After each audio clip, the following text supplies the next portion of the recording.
वालेकुम, welcome to my vlog. कैसे हैं आप सब? यकीन करती हूँ कि आप अच्छे होंगे। पिछली वीडियो में आपने मुझे बहुत प्यार दिया, बहुत बहुत प्यार दिया और आपने मेरे काम को बहुत अप्रिशिएट किया। जैसे कि आप जानते हैं कि मैंने शुरू किया है अभी व्लॉग, तो मुझे इतनी मतलब इतना इन्फॉर्मेशन नहीं है कि कैसे जो है वो इन चीज़ों को गो थ्रू करना है आगे। किसी ने मेरे काम की हिस्ट्री के बारे में पूछा कि भाई आप डेयरी फार्म कब से चला रहे हैं, और किसी ने पूछा कि भाई आपकी रूटीन क्या है और कौन कौन से जो हैं वो आपने फार्म में एनिमल्स रखे हुए हैं।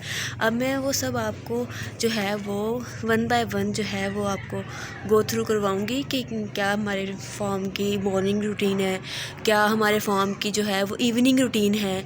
तो ये जो रूटीन्स हैं ये मैं आपको आहिस्ता आहिस्ता जो है वो गो थ्रू करवाऊंगी। तो इस वीडियो में हम अपने फार्म की जो है वो आपको हिस्ट्री के बारे में बताऊंगी कि मेरा डेयरी फार्म जो है वो उसकी हिस्ट्री क्या है। ये मैं अपने घर की छत पे खड़ी हूँ और जो डेयरी फार्म है वो मेरे घर के सामने हमने एक प्लॉट लिया है और उसी में हम जो है वो करवा रहे हैं। ये है मेरा डेयरी फार्म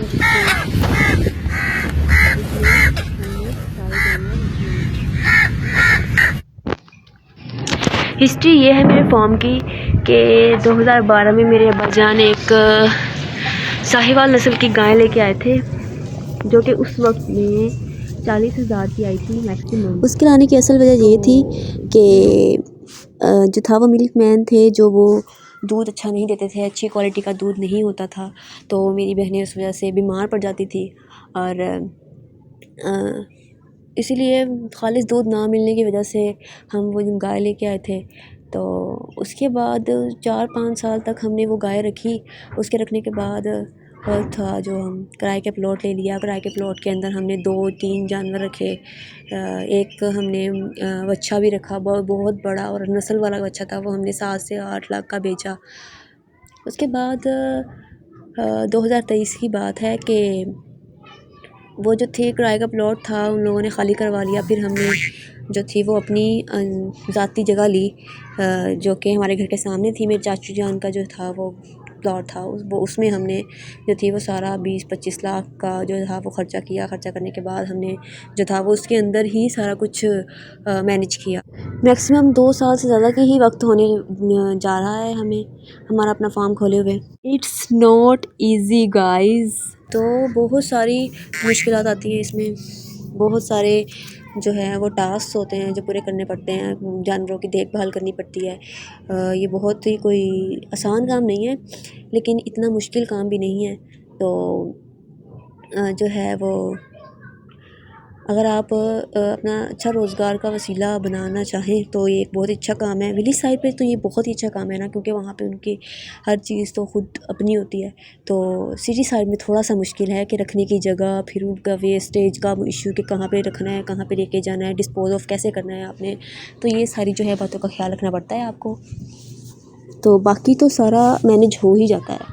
तो हमने फिर जो था वो आहिस्ता आहिस्ता सारा कुछ मैनेज किया, क्योंकि अब हमने ज़्यादातर जानवर नहीं रखे। ज़्यादा जानवर इसलिए नहीं रखे क्योंकि टेक केयर करने वाला कोई नहीं है। तो मेरी मम्मा और मेरे बाबा ही इस फार्म को जो है वो इसकी जो है वो देखभाल करते हैं। हमने ज़्यादातर जो है वो ऑडियंस पूछ रही थी कि भी फैंस पूछ रहे थे कि कौन कौन सी नस्ल की गायें आप लोगों ने जो है वो रखी हुई हैं। हमने ज़्यादातर जो दूध देने वाले जानवर हैं, जैसे कि अब आप देख ही रहे हैं, जैसे ये सामने वाइट कलर में फ्रीज़न है, इसके साथ एक ब्राउन जो है वो जर्सी है, और इसके साथ भी ये भी हमारे पास एक फ्रीज़न है, और हमारे पास देसी गाय भी है एक। अभी वो छोटे हैं, मतलब कि अभी वो दूध नहीं देती। तो ये हमारे पास छोटे वाला है।